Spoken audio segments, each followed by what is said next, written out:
Welcome to the Playlist Shuffle podcast. It is your host, Jay Malley. Thank you all for tuning in. We got another special episode of the Premier Lounge Talk segment. Last time we had a great conversation with Annika Jess. Really awesome, really special to talk to. And if you don't know, the episode is up on Spotify. You can watch the video podcast now on Spotify, which is a new unique feature of Spotify. And you can also tune in on anchor.fm.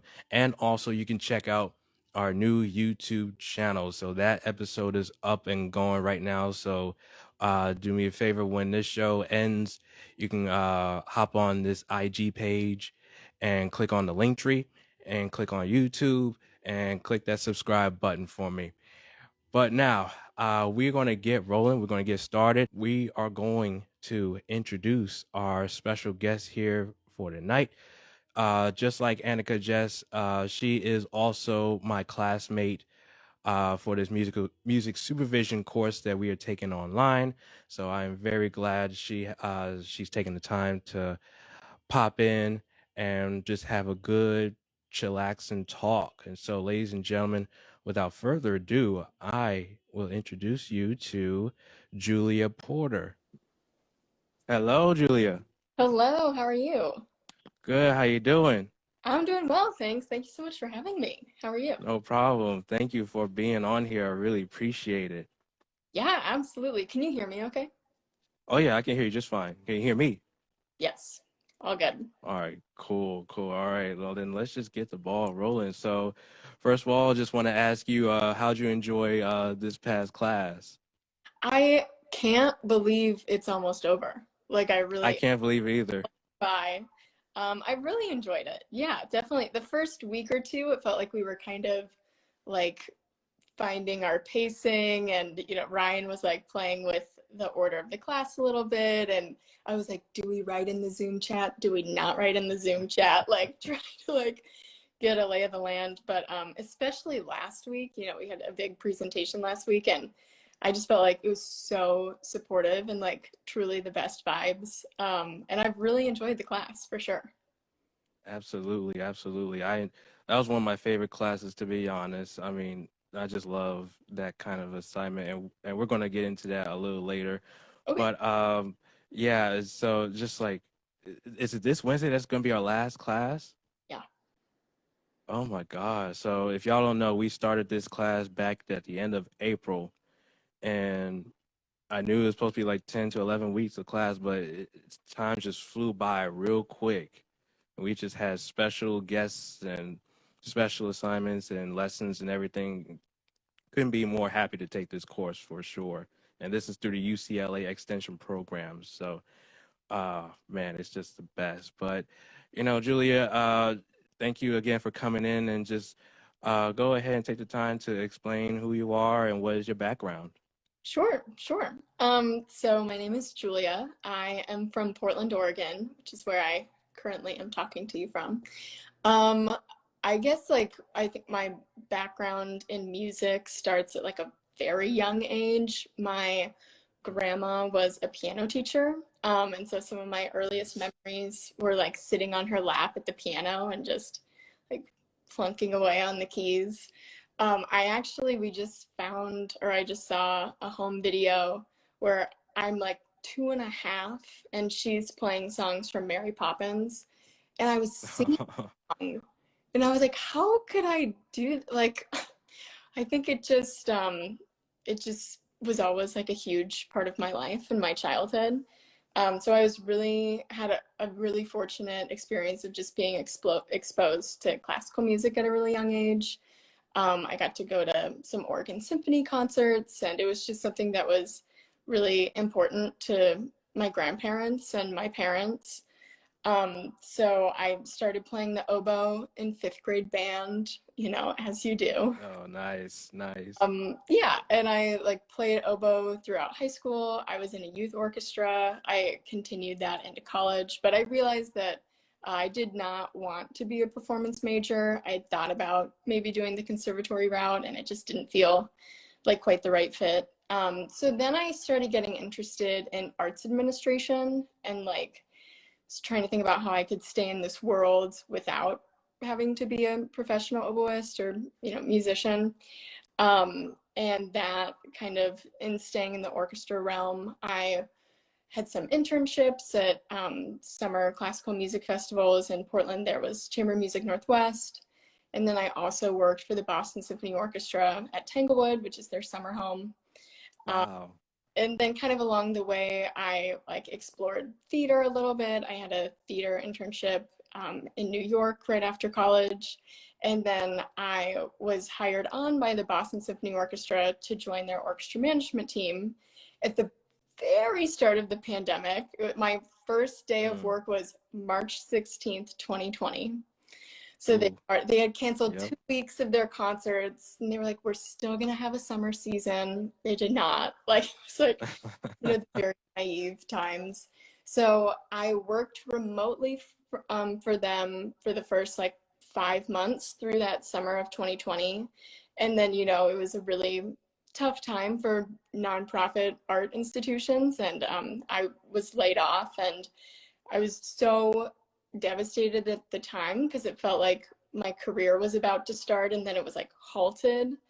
But actually that time did enable me to explore like other avenues within music because I was so locked into this nonprofit orchestra world that I was like, I really need to branch out a little and see what else is out there. So then I was looking at like how music appears in the tech industry, and like I did some informational interviews with people who work at record labels, and I was just trying to really learn more about everything I didn't know. And so through that time, I saw a job posting at MasterClass for their rights and clearances team, and I applied and interviewed and had a test, and then I did more interviews, and I'm fortunate to say that I work for MasterClass on their rights and clearances team. So we're clearing third-party materials for classes, including music, and sending out quote requests and like doing the licensing deals. And then that also then in turn really made me interested in music supervision. When I was in college, I worked on like a movies committee. We decided which movies would be shown on campus every week. So it was like titles that were popular that were transitioning out of movie theaters and into like the streaming world. That was when we got to program them. So yeah, I just like in learning about music supervision, I think I just like saw a couple interviews with Jen Malone and I was like, she seems really cool. This seems really cool. And I'm sure in one of those, she mentioned the UCLA class. And so that was how it kind of came on my radar. And now we're here. Wow. You might be the first person I ever known to, be a part of MasterClass. And so I always think that's like so interesting. So so basically with your position, is it part of like the marketing aspect as well? Yeah, so the team, the rights and clearances team falls under the legal umbrella. So we're like legal and business affairs. I think just because of like the contracts that we're handling, especially. But in terms of like the projects that I get to work on and what we're clearing for, yeah, it includes all of the marketing assets and the classes themselves. Wow. So when you mention MasterClass, I keep referring to that promo I saw that Hans Zimmer did. And Okay. so were you a part of that? No, Hans Zimmer was before my time, sadly, but Oh. I know. But my kind of experience with his class is all of the tracks that were cleared for his class had a 5-year license. And so last fall, that 5 years was coming up. So I was in charge of renewing all of the music licenses for his class. And there were a lot. There were a lot. So. I bet. Oh, but hey, that's something special to behold for sure. So I gotta give you props for that. Man, wow, masterclass. That's crazy. But it's crazy because I had a sort of a similar background as you did because I never played the oboe, but I played the clarinet back in middle school and high school. And what's funny, one of my cousins the other day, she showed me a picture of me as a baby just playing the piano. And for some reason, someone, I don't know, it was when my dad took the picture or whatnot, but he tried to get me to play piano. And so he probably took that picture. And I thought it was just, man, so it was crazy. And so I gone from playing piano as a baby to playing clarinet in middle school and high school. And I was like one of the only guys in that section. So I was called Squidward at the time sometimes. And so, Nice. and at times we got to play, one time we got to play at Disney World at Epcot. And that was like one of my favorite years. And I look back on it, I would play in third clarinet on the outer seat. And I always thought every time that was my good luck year because back in my eighth grade, I was in the same seat. We got to go to Busch Gardens when I was living in Virginia at the time. Okay. And then next thing you know, in my sophomore year in high school, that's when we go to Disney World. And that was my first time ever going to Disney World. And we went to all four parks, but we only played at Epcot. So Hmm. that was something special for me. And then I sat in the same chair my senior year. And of course, senior year, that's always the best time.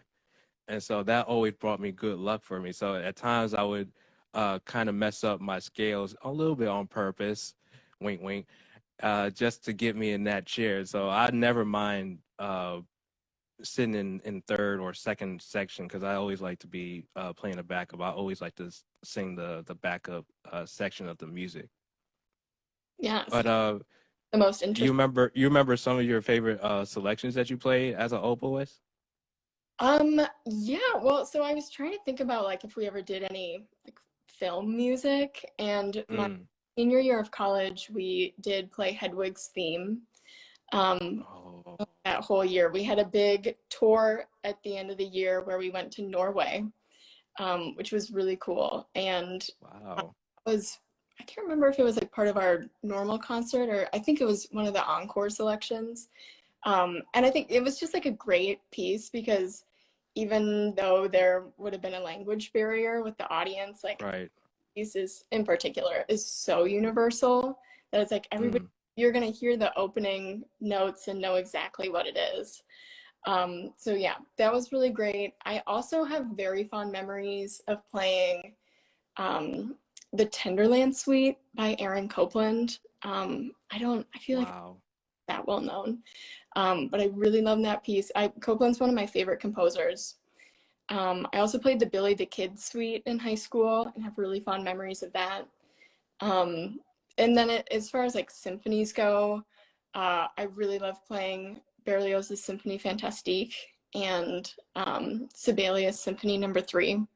I remember Mm. with the Berlioz in particular, Symphonie Fantastique, it's like a very cinematic work. Like each movement is a different scene, and they're really specific. There's like a pastoral scene and a ball, and then the last scene, like the main character is in hell, and so like the clarinet, Mm. like the witches laughing, like cackling. And I remember in high school, one of my friends was talking about how she would listen to movie scores when she was studying. And she was like, well, I don't listen to classical, but I listen to film scores. And I was like, okay, but those are like, But so I think that when you have these special pieces like Symphony Fantastique that are so movie like if you know what the composer was going for, you can visualize the scene really easily. And I was like, that's mm, what can get you into classical music. And I also think, did you grow up watching Fantasia? Like, I did. yeah, I love Fantasia. another like gateway drug, I think, for classical music. Oh yeah. I Yeah. remember watching that in elementary school in music class. We watched the original, Mhm. and man, and I was always like a dinosaur nerd, so of course I go to the dinosaur Rite of Spring section, and so that was always my favorite as a Mhm. kid. Well, I was hoping to hear as an oboist you play Dance Bacchanal, Oh, if you remember, if you know that piece. I don't think I've ever played it. That is so oboe heavy, Mhm. and it's like one of my favorite things to play when I was in high school, along with Long for Legend, and those are really like the main symphony pieces that I love playing. But We also played the Lion King medley and the primetime cartoon medley. So Family Guy, Oh, Simpsons, King of the Hill, and American Dad. And we played that at Epcot in Disney World. Which I thought it was so out of place, but it was so funny. And we also played The Incredibles. That was also one of my favorites as well. yeah. So yeah, very jazz heavy. So I like this. And yeah, that's always my concert band days. And then we also played Jungle Boogie. Oh, Every year our town holds like a fireman's parade, and I think that was my sophomore year, and we concert band and marching band comes together for this march, and we played Jungle Boogie. So I love sophomore year. Sophomore year we were playing a whole lot of bangers. Sophomore year high school. And then in college, just like you, when you said you knew that you didn't want to be a professional instrumentalist or performer, hmm uh, I also went into that as well in my bachelor's. So I became a music business major and hmm communications minor. And every Friday we hold like a ADP concert during the music department. I was juggling between my work study for campus activities, so it was quite a ride. But it really made me more focused as to what I kind of wanted to do in music. I knew I wanted to be in music, but I didn't know what title or career I wanted. But I know I didn't want to be a touring musician, long term. So I knew I wanted to be behind the scenes. For some reason, behind the sines is like the one place that I like to do. It's like hmm one of those thankless jobs that it feels like an honor to do because in the end, it's worth it. At least that's the feeling. And so I always loved that feeling. So, but then it took me till the last class of my master's, right before I graduated, until I finally realized music supervisor is a title, and it's like it's something I knew it was in the end credits, but it's like not a lot of people sit long enough to sit in for to even see it. I know yet And now so what? same thing Yeah. to like lunge from my remote to be like watch credits because I was like I want to work on music, and it goes away so fast now on the streaming platforms. But Right, and it's not. It's like I know it's not a Marvel film where you're expecting, an end credit scene, but just keep watching the end credits. You'll see it. You'll see it. And what my professor he mentioned the word music supervisor, and I said elaborate on that. It's like because he was a sound engineer, in his profession, and so he had to collaborate with that department. And so he explained it. He started explaining it. I'm like, man, I just had chills going down my spine, and that's when I knew the route that I needed to take was being music supervisor. And so going a few years later, I didn't know like how to get there. So I'm just trying to catch up. And so that's one of the reasons why I created this podcast and one of the reasons why I followed Ryan Svensson on LinkedIn in the first place, because I love watching his TikToks. They were very informal. mhm. And that's how I got to know his course. And so I made the ultimate decision to take it. And here we are. Yeah, that's awesome. I mean, I definitely think you're on the right track. So You're already on that track, so I'm trying to be like you. oh, thank you. Well, how is it? You said you work remote, uh, right? You're in Oregon, but MasterClass is in California. So how is that working out? Yeah, it's been good. So my team, the Rights and Clearances team, is based in LA. Hmm. MasterClass as a company is headquartered in San Francisco. And when I first interviewed, I knew that the team was based in LA, and I was like, I'm perfectly willing to move. Like, I totally understand that that could be part of this. I was interviewing spring of 2021, though, so we were still like Mm, very much so in the thick of the pandemic. And they're right. well, we like don't even have an office in LA right now. They had one, and then the company grew so quickly and so much that they didn't renew that lease. So they were like, when we're back in the office, and like that's when the team will be going into work again. And I was like, great, totally understood. Like happy to go into the office when the time is right. Well, fast forward a year, there's like still no LA office. We're like all still working remotely. Mm, So that's why I do think I'll be moving to LA soon, especially in taking this class. It really it just like is the place to be in this world. And yeah, it's been nice for me to be in the city where I grew up and kind of have that familiarity and that comfort. But working remotely, thankfully, it's been really straightforward because I don't have anything else to compare it to. I've Mm. worked remotely since my very first day at MasterClass. Um, so, I mean, I know as far as the logistics go, it's very simple. We use Zoom, we use Slack, I like email all the time. And that's kind of it. And then my team has gotten together, I think like twice a year. We did like a gathering in December for like a little holiday party that I flew down for. And then at the end of this month, we're also doing another get together. So I definitely feel connected to my team. I I would like to be in an office again. I miss that Mm-hmm. dynamic, but we're definitely like capable of doing our jobs entirely remotely. So yeah. Right. So you're coming from the point of view of, you're already being your career. I'm working full time, like not even close to anything music wise, and we work remote, and I'm only 20 minutes away, so I can only imagine, being out of state working remote. And so like just being 20 minutes away from my actual job is just like Mm, kind of getting a little spoiled working from home. I've been there for like almost a year now, and so it's crazy that you say that. And we did my team got together. I say once, and we went out to eat at a restaurant. So it was a really fun time just to just to get to know each other in person and seeing what our interests are and our backgrounds. And so that I agree. I do kind of miss being around people, but I say like I think I would like to be in my career in order to be in office. Because right Hmm. now I'm chilling, and Yeah. it gives me time to do all the creative stuff and focus on my content and stuff like that.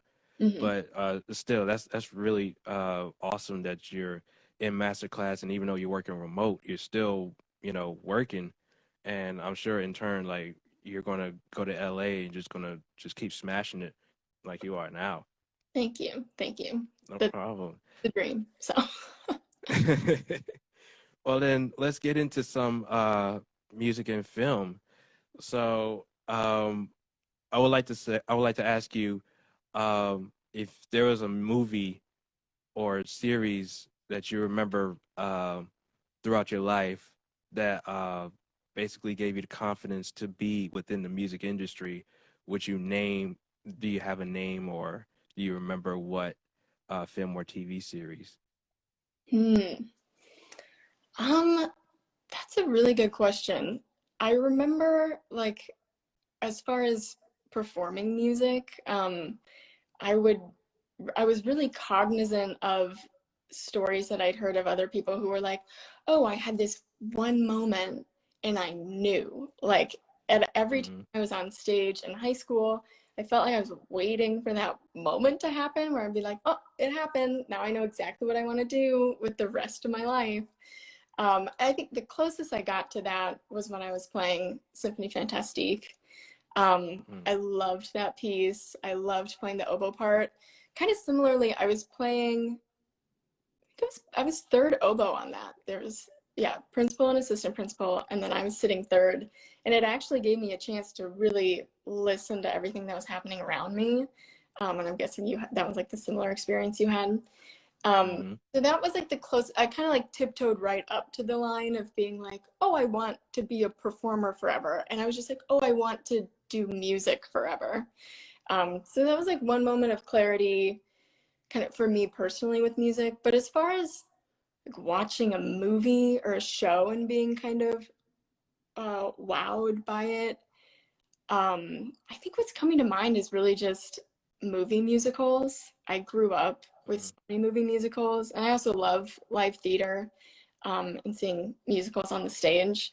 But that was a huge part of my childhood. So when I was growing up, my my favorite movie for a while was West Side Story, and the only reason Nice. I distinctly remember being like in first grade, and my teacher was like, "What's your favorite movie?" And I was like, "West Side Story." She was like, really? And now I'm like, wow, she thought I was like watching movies about gang violence as a year old. Um, can't confirm I did not Ah, really know what was happening. And I watched the movie later and was like, whoa, so many people died. I do not remember that. yeah, I just like the songs. So yeah, watching West Side Story as a kid was like pretty impactful. Also loved South Pacific and My Fair Lady and Singing in the Rain, were some other mm, favorites. yeah. Forget the violence. The songs are what really matters in West Side Story. Nothing else. Just the songs.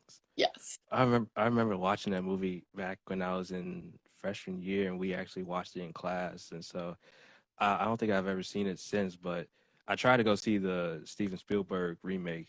Uh, it was all right. It was pretty well. Did you see that? Yeah, I saw it on streaming.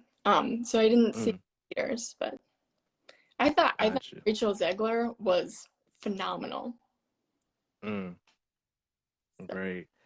Do you have a favorite series now or film? I don't know. It's like, oh, such a hard question. Is our As far question. as like comfort watches and movies that I quote all the time, I Mm. really love The Emperor's New Groove. Uh, I that's was not expecting that. I quote it all the time.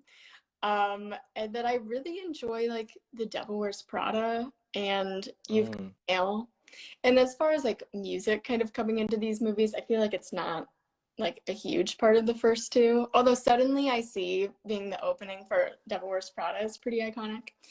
But I'd say with the third one, let's see, what was I just talking about? Um, wait, now all I'm thinking about is the fashion in the Devil Wears Prada. Oh, You've Got Mail. Yeah. You've Got Mail. I just really like that soundtrack. I'm not sure. Are you familiar with that movie? I've heard some of the music, but I don't think I've seen the whole movie. Yeah, that's totally fine. It just kind of lighthearted, like easy listening songs that I just like really associate with that movie now. So that's been like one of my favorites. As far as like, we had a recent assignment where we had to write about scores and music that we loved in movies. Right. So for that assignment, I wrote about, is it Nemo's Egg, the theme from Finding Nemo. I Hmm. feel like that's having a huge moment. I was like seeing it everywhere on TikTok, and I was like, why do I have tears streaming down my face? Like let's examine that. Like it's just such a beautiful theme. And then I also wrote about this movie that came out in 2021, I think maybe 2020, called The World to Come.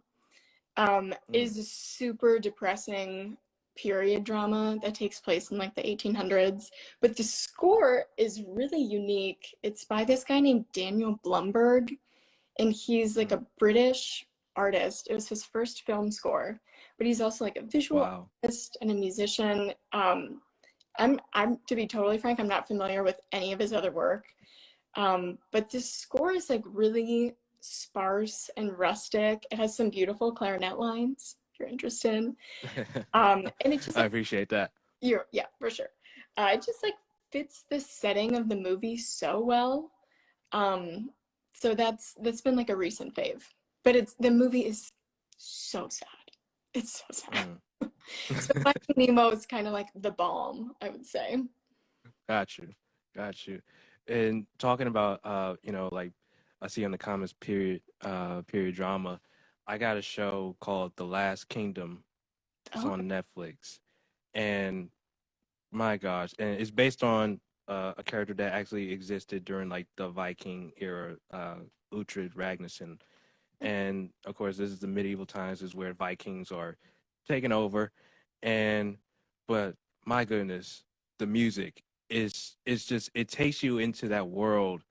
And the composer, he's British as well. His name is John Lunn, and his collaboration with the female vocalist Ivor, um, she really brings out this range that's like unlike any others.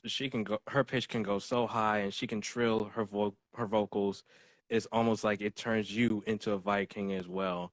And just the whole music, it's just look it up on Spotify. It's so hard to explain. I've explained it way too much, but Okay. man, just listen to that sort of like medieval Viking music. Like I've had so much appreciation in terms of like going out and hearing music from other cultures and other regions. So I've already covered like Northern Europe, India, Japan, South America. I mean, you name any continent, like I'm open to hear any sort of music.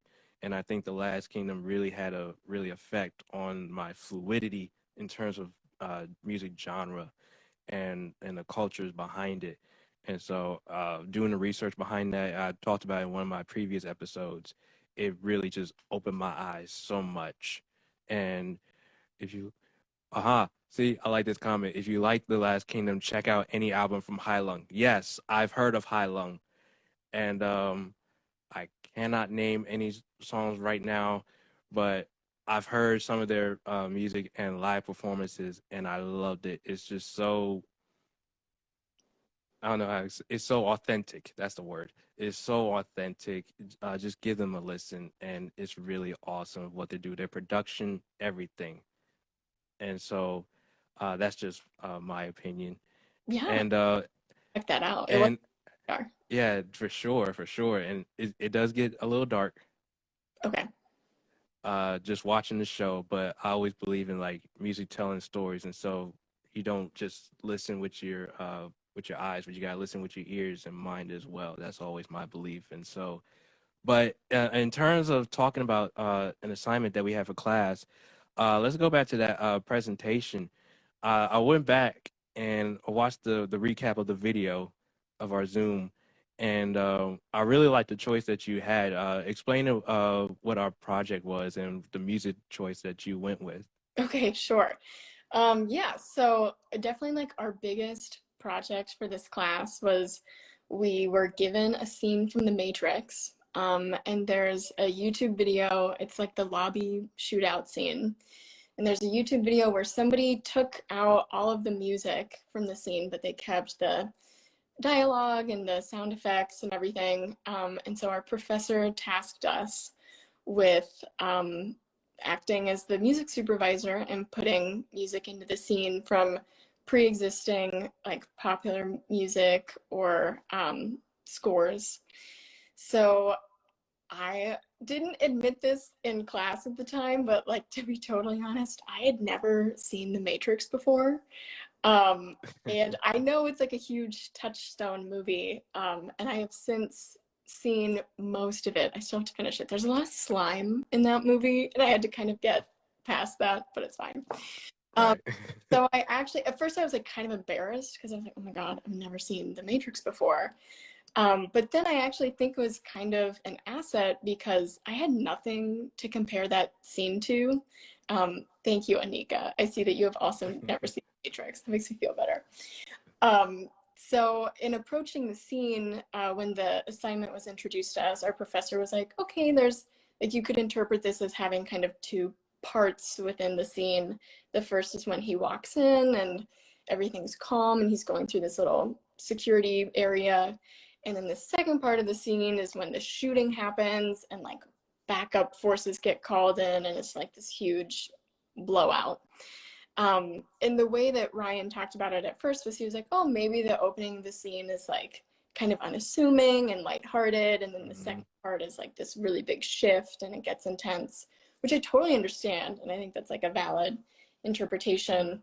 But in knowing that that was kind of how he introduced it, I was like, okay, well, what if I play with that and like flip it? So for the opening of the scene, I used an APM music track.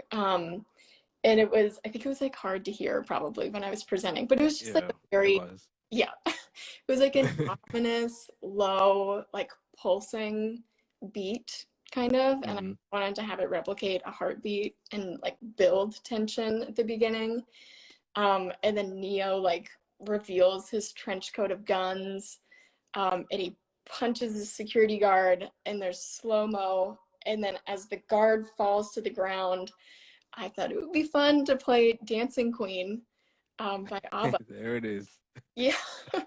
I just thought it was like, I felt like it could be really campy, but also I didn't want it to be wildly distracting. Like, because at first I was like, what if people think I didn't take this assignment seriously, or like I was way off base?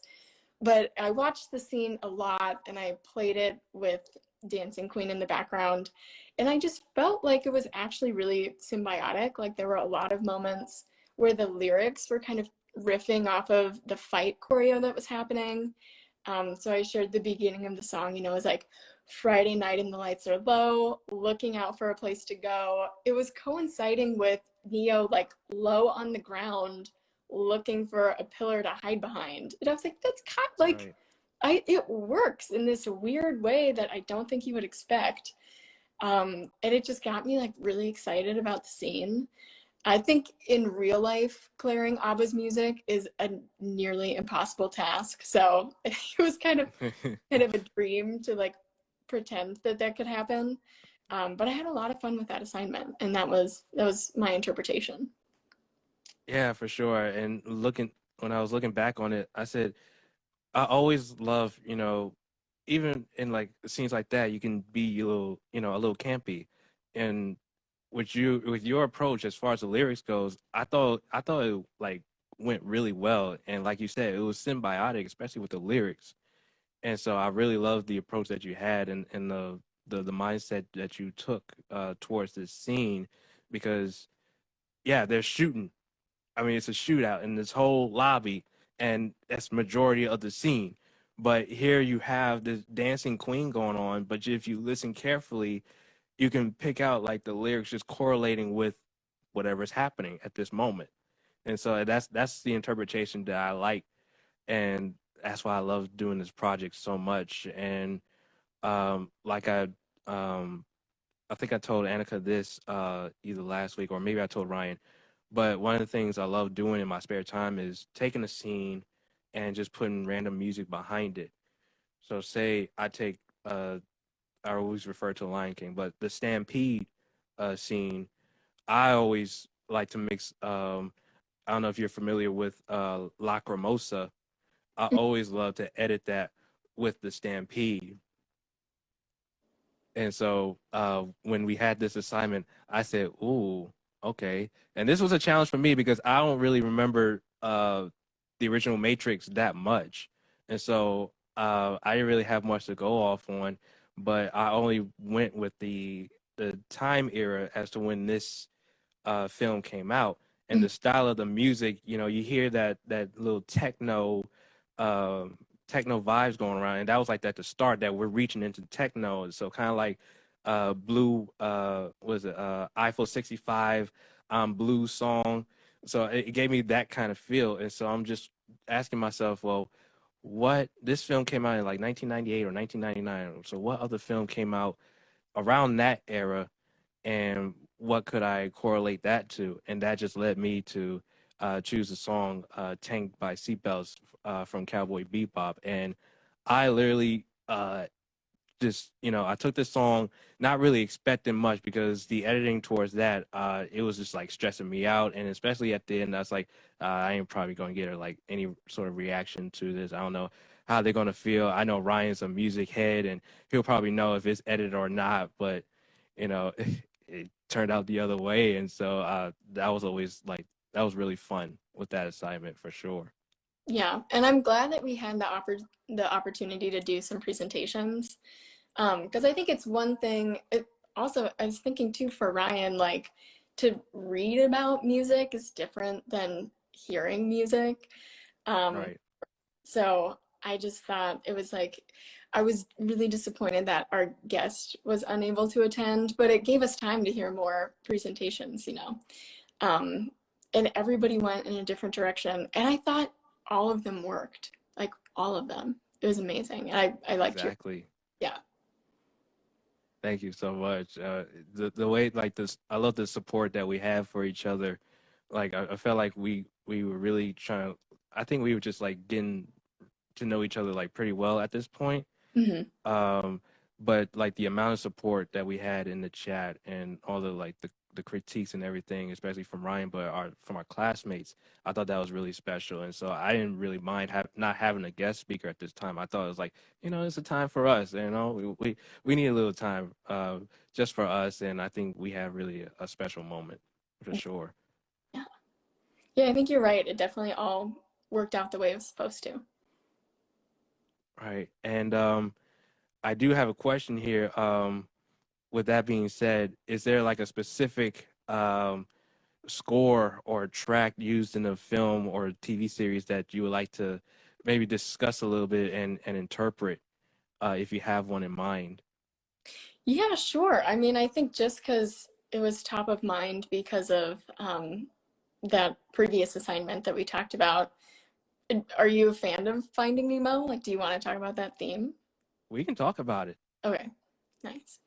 Yeah, so it was interesting for me at first, because it was Ryan's directions were like, okay, like pick one of your favorite scores and write about it. And Hmm. I knew that I wanted to talk about that theme. I think it's called Nemo Egg. I don't think it's Nemo's egg, but it's not like a huge big deal. It's right at the start of the movie. Um, and so I was like listening to the track on Spotify a lot, and I was trying to think about the instrumentation and what I was hearing and why it was working and why it made me really emotional. It like feels very nostalgic to me. Um, Mm. and then I reread Ryan's instructions, and it was like describe the scene in which you hear this music. And I was like, oh, I need to like go back. I haven't seen that movie in years.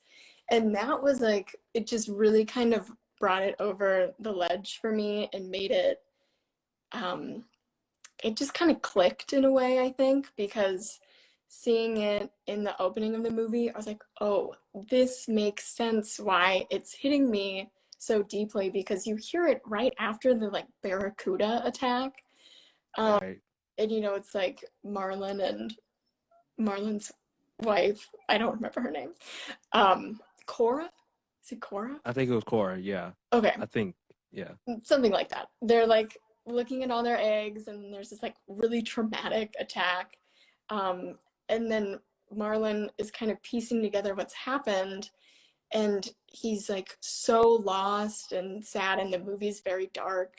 Um, and it's the moment that he sees the cracked little egg outside of its like home that the piano comes in and starts to play this theme.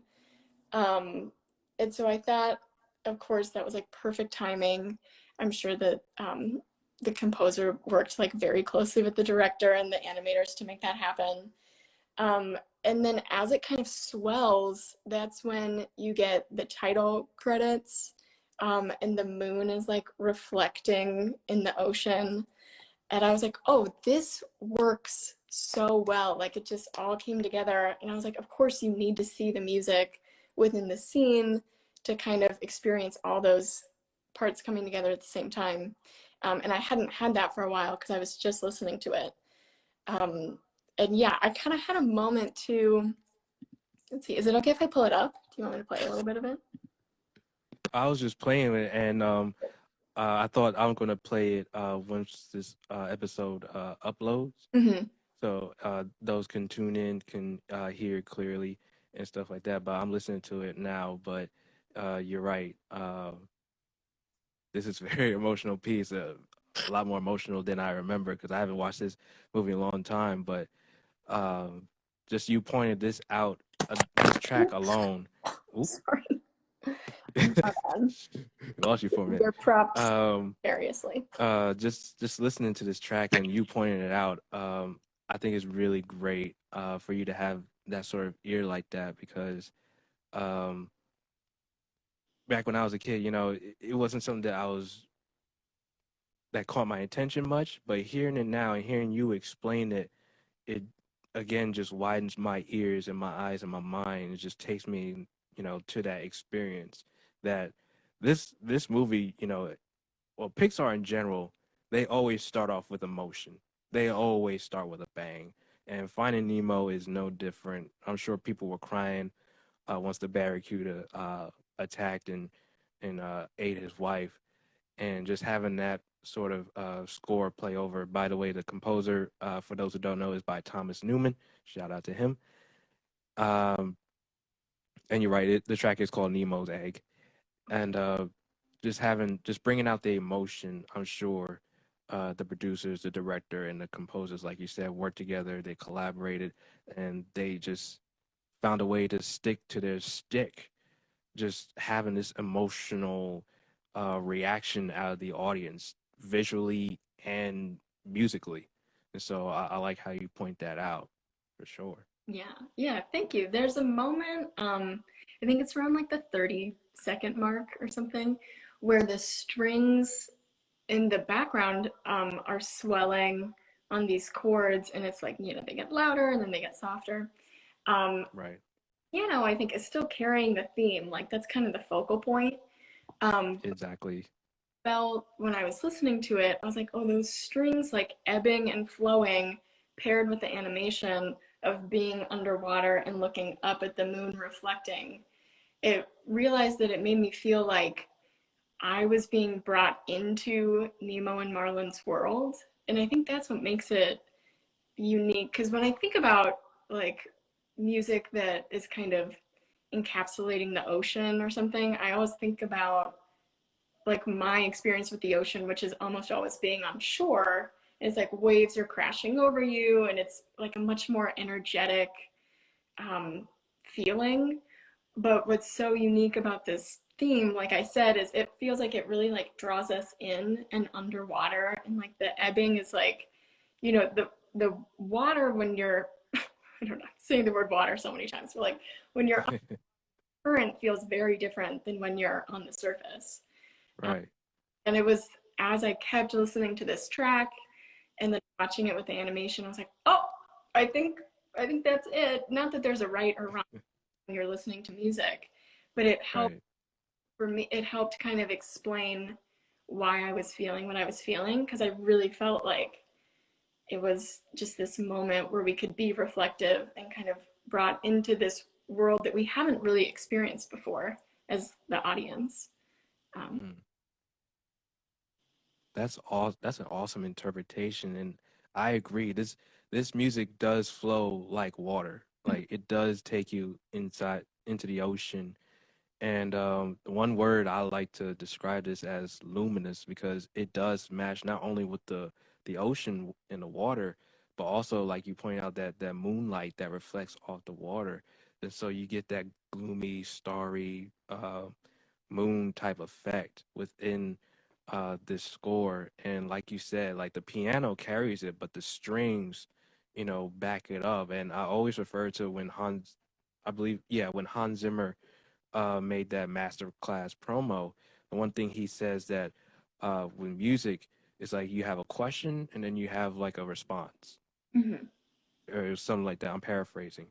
And so it's like the piano is like the overall question, and then the strings you have the response that goes along with it, and it just flows and meshes together uh, really great and really soothing. And I like to believe that even though you and we both know, or anybody who watches Finding Nemo and they hear this track, they know, or they're pretty familiar with this track. They know like what happened. But if you play this for any person who may have never seen this movie or have never really paid attention to this track, you ask them like what do you feel, and they're probably thinking, oh, I think I'm meditating or something like that. You play something you play at the beach, because I'm pretty sure like a lot of maybe people you get like on average answer would be like kind of gives me like a beachy water type vibe that I could just meditate to. Mhm. And I think that's one of the great things about music is like you have these different perspectives about like what you hear. And so, but with your dissection, I really appreciate that. It's really dope. Yeah, thank you. I'm glad that this assignment kind of gave me time to sit with it. And I don't think that would be something that I would have taken the time otherwise to analyze like that and just kind of ruminate over.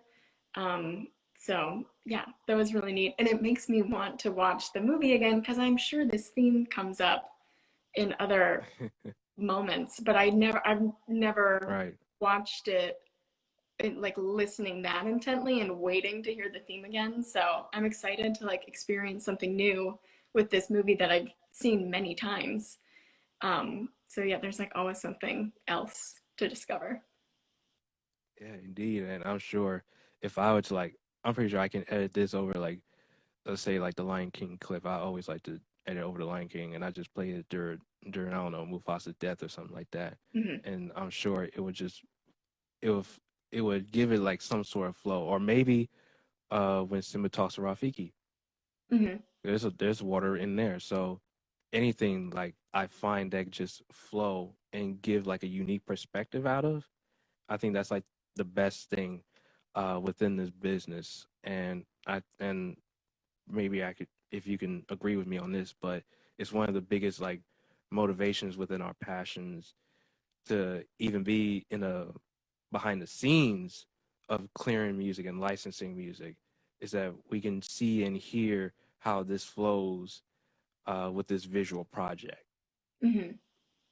Yeah, I do agree. And so this leads me to this special question that I always like to ask. If you were to make your own life soundtrack, what elements would you require and what point of your life would you emphasize? This can be goals, your trials, or your personality, anything. Yeah. Thank you for the question. It's really unique.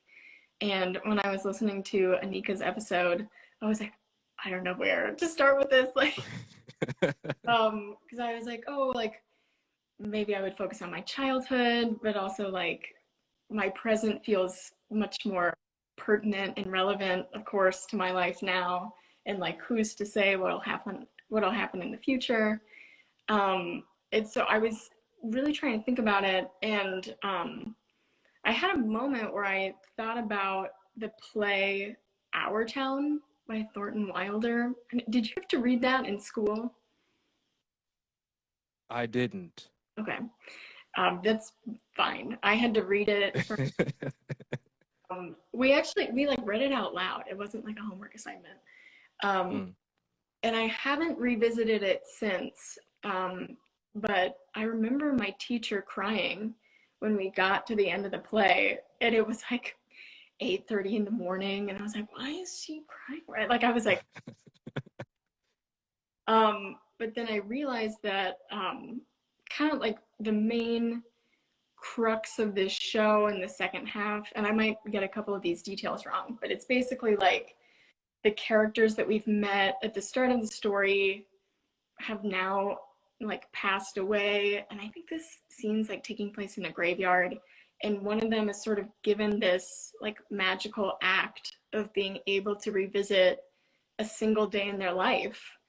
And they, I hope I'm getting this right, I think they go back and visit or like revisit a day where maybe it's like somebody's birthday, but it's not like hugely important, it's not like the day they graduated or like the day they told somebody they loved them, or like, it doesn't seem like a huge milestone, like they go back to kind of an average day. um, Right. and the point of the story is that you realize that like even the most mundane or average day is still really special because the people that are in your life that day might not be in your life in a year, in 5 years, in 10 years. And so it's like every single moment is precious and really special. And so what Absolutely.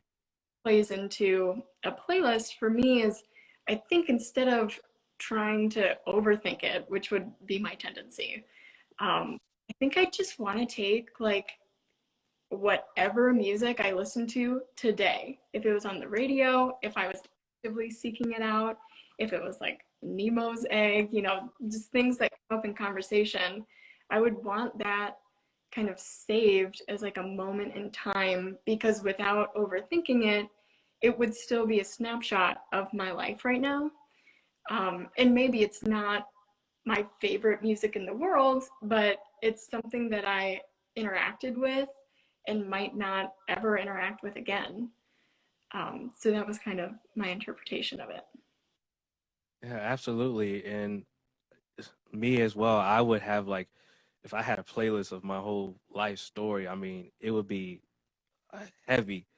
And, but even if I just like summed it up into, I don't know, one score, I would definitely just, I would add in a lot of strings for one thing and a lot of woodwinds and bass, but mainly I would focus like a lot of my percussion because I always believe that every step I take, I always have this beat playing over me, and this beat just plays in my head, and depending how I walk, whether and that depends on my emotions. So say if I'm happy or if I'm sad, the tempo varies from within that. And so I believe that spiritually, like my body, and my attitude sort of gives emphasis to my life soundtrack in terms of my orchestration and my composition. And so that's always like the very interesting thing that I always uh, thought about, especially during the pandemic. You know, we inside our houses. You're inside your thoughts, twice as much. And so thinking about that, and then coming up with this podcast, I always thought, I wonder how other people would think if I asked them the next question. So I appreciate your answer so very much. Yeah, well, thank you. I really like your answer too. And if I could just add a little what you were saying about like really percussion heavy and how that can reflect how you're walking that day, and like your emotions. I also think that that drum beat, it just like really speaks to your determination and your drive that like I Mm, class and I see in this podcast. I mean, I just like encourage you to keep going. I think it really is so motivating. And I like totally thank you. in your drive, and that beat is just like propelling you forward. And I don't know, I hate being so cliche, like I can't wait to see what you do next, but like I truly mean it, and like everybody in our class right now. I think it's like really exciting to see what the future will hold. Absolutely. And same goes for you. I'm excited to see what the next chapter of your life. I'm very proud of you being in MasterClass. I think that's really a huge step as far as your career. I mean, you're in there, and so I support you. I am proud of you, and I can't wait for many more accomplishments that you'll have in your life. And that goes for everybody else as well, especially in our class, uh, for our professor Ryan Svensson, and just everybody. And so I appreciate your words of encouragement, Julia, and I very much appreciate you taking the time and coming onto this podcast. This has really been special. I love every minute of it, and just having music heads just talk it out. It's just my ultimate goal of having this premier lounge talk segment. Just us having this chill vibes and just getting all this music knowledge just out of our heads and just getting it out of our brains because it just weighs so heavy on us sometimes. And so I'm happy that we can just let it all out to each other. So thank you so much for coming on to the show. Yeah. Oh my God. Thank you so much for the opportunity. I really, really appreciate it. No problem. And so that's gonna be all for us for the Premier Lounge talk of the Playlist Shuffle podcast. Again, thank you so much, Julia, for being a part of this ride. We're gonna shout you out. If you want, you can tell everybody where they can find you on social media if you want. Oh, sure. I do not have like a huge social media presence. I mean, my LinkedIn would just be my name. It's just Julia Porter. Go Um, ahead. on Instagram, I'm at Porter_J, but it's like on the low key. Like it's oh, all my updates are gonna be there. Like it's really not a thing. But um, it's still good. I just hope that with this podcast it will bring some great networking opportunities. So I just really hope that I can give you the moment to shout you out and hope that something comes out of it. I think it's very important. thank you. No problem so much. And also, I'd be rude to not say this as well, but you can also find Anika Jess. I didn't give her the time to shout herself up, so my apologies for that. You can find her on Instagram as well. I believe, by Anika Catherine. And if you want to put that in the comments as well, Anika, you can go ahead and do that. But as far as the show goes, this is the conclusion of the Premier Lounge Talk featuring our guest, Julia Porter. And this has been the Playlist Shuffle podcast. And so be on the lookout for this upload to go up on Spotify, Anchor.fm, and YouTube. You can find the video version on Spotify and YouTube. And so be sure to look out for that this coming Thursday. And so I appreciate everybody tuning in, everybody coming on. Julia, you have the great rest of your day and the rest of your week, and I'll see you in our last day of class. I know. Oh, so sad. We got to keep in contact though, for real. For sure. For real, and good luck to you. Good luck to you in Portland, and hopefully you make that leap to California soon. It's coming. It's coming. I'm rooting for you. I'm rooting for you. But thank you so much, Julia. You have a great rest of your night, and along with everybody else, stay safe. Bye, guys.